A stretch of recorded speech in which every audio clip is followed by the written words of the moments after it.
भगवान शुकदेव कह रहे हैं, श्री शुक उवाच नंदस्त्वात्मज उत्पन्ने जातालादो महामना आहूय विप्रान् वेदग्ना स्नातं सुचिरलं कृतः वाचयित्वा स्वस्त्ययनं जातकर्मात्मजस्य वै कारयामास विधिवत् पितृदेवार्चनं तथा। जब से भगवान का प्रागट्य गोकुल में हुआ है, भगवान विराजमान आए हुए हैं गोकुल में, तो नंदस्त्वात्मज उत्पन्ने जाता लादो महामना आहूय विप्रान् वेदग्ना स्नातं सुचिरलं कृतः। बाबा नंद ने ब्राह्मणों को बुला करके भगवान का जात कर्म संस्कार किया। बालक का जब जन्म होता है उस समय जात कर्म संस्कार किया जाता है।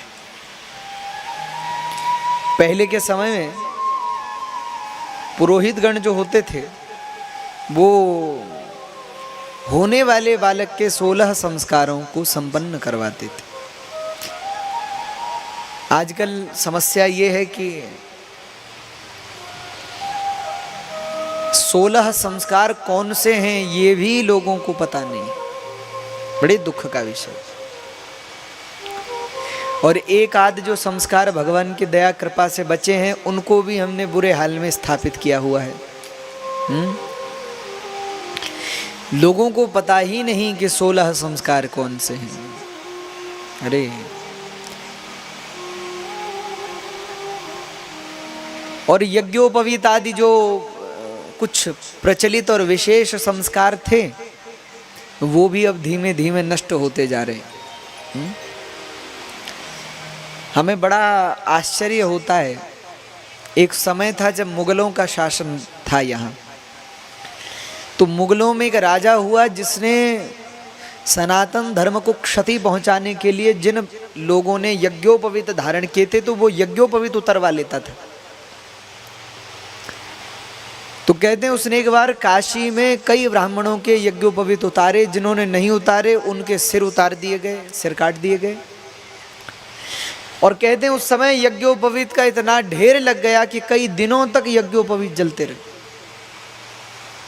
लेकिन आज अगर सोच के देखो कि अगर यज्ञोपवीत इकट्ठे किए जाएं तो कितने होंगे बताओ। हाँ, वो तो ब्राह्मणों के बेचारों की कृपा है कि वो पूजा में जैसे तैसे पहना देते हैं कि भाई अभी तो पहन लो कम से कम। और उसमें भी महाराज यजमान बेचारे यही सोचते हैं कि इसको उतारना कब है, अब ये बताओ। हाँ? आजकल यज्ञोपवीत संस्कार आचार्य जी होता है विवाह के समय, करते हैं कि नहीं?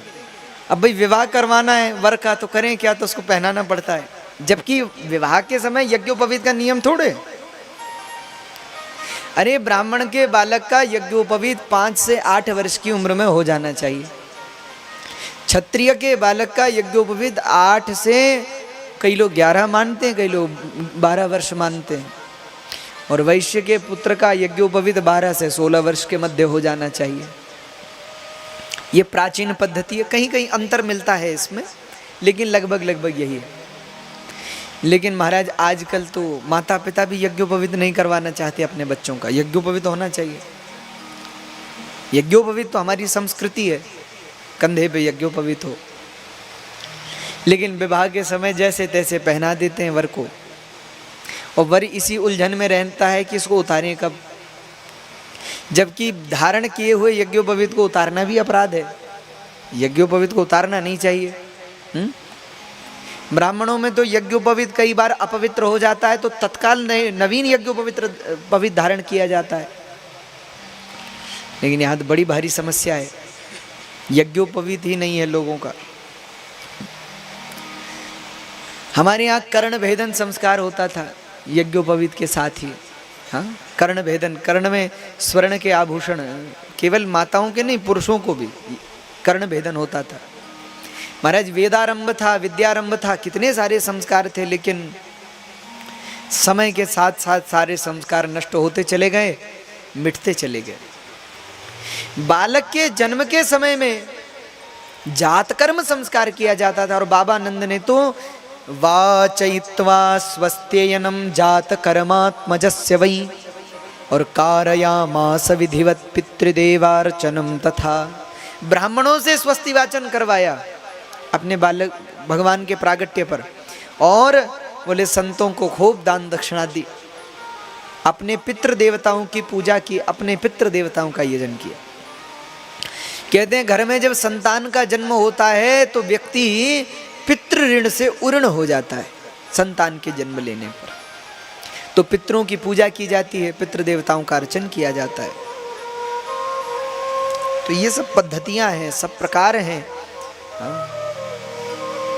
महाराज और कहाँ तक कहूँ,